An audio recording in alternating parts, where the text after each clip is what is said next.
ఇది ముసాపేట్ గ్రామం. ఇవాళ చిత్తారమ్మ తల్లి జాతర. గత 21 సంవత్సరాలుగా మేము ఈ జాతరలో పొద్దున 6 గంటల నుంచి నైటు జాతర బోనాలు వచ్చి ఉత్సవం ముగిసేంత వరకు నిత్యము ప్రసాదం పంపిణీ చేస్తాము. మా గ్రూప్ పేరు రాకింగ్ స్టార్స్. దాంట్లో మేము 10 మంది సభ్యులము.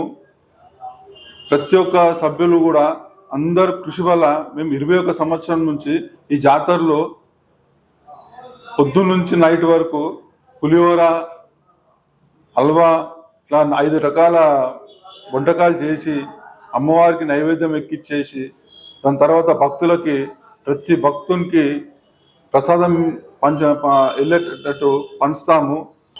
మా చిత్తారమ్మ తల్లి, మూసాపేట్ చిత్తారమ్మ తల్లి దీవెనలు మాకు ఎప్పుడు ఉండాలని చెప్పి, భక్తులందరికీ ఉండాలని చెప్పి కోరుకుంటూ 115 డివిజన్ ప్రెసిడెంట్ సిఎస్ ప్రభాకర్ గౌడ్ని నమస్కారం.